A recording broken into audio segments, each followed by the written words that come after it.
Hi all welcome to football arena. FIFA club world കപ്പിൽ ഇന്ന് നടക്കുന്ന മത്സരത്തിൽ കരുത്തരായ റയൽ മാഡ്രിഡ് കളിക്കളത്തിലേക്ക് ഇറങ്ങുന്നുണ്ട്.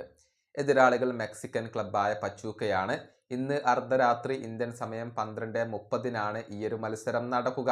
നമുക്കറിയാം, ആദ്യ മത്സരത്തിൽ അൽ ഹിലാലിനോട് റയലിന് സമനില വഴങ്ങേണ്ടി വന്നിരുന്നു. അതുകൊണ്ട് തന്നെ ഇന്നത്തെ മത്സരത്തിൽ വിജയ വഴിയിലേക്ക് തിരിച്ചെത്തൽ അവരെ സംബന്ധിച്ചിടത്തോളം അനിവാര്യമായ ഒരു കാര്യമാണ്.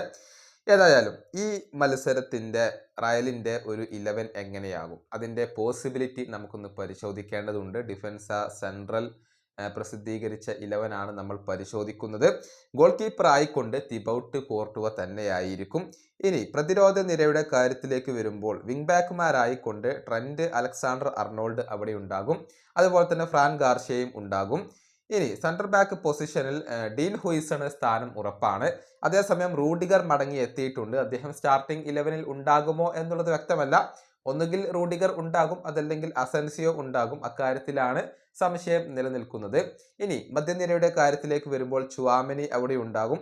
അതുപോലെ തന്നെ ഫെഡെ വാൽവർദേക്ക് സ്ഥാനമുണ്ടാകും. ബെല്ലിംഗ്ഹാമും വരും എന്നുള്ളതാണ്. മുന്നേറ്റ നിരയുടെ കാര്യത്തിലേക്ക് വരുമ്പോൾ ആർദ ഗുലർ ഈ മത്സരത്തിൽ സ്റ്റാർട്ട് ചെയ്യും എന്നാണ് പ്രതീക്ഷിക്കപ്പെടുന്നത്.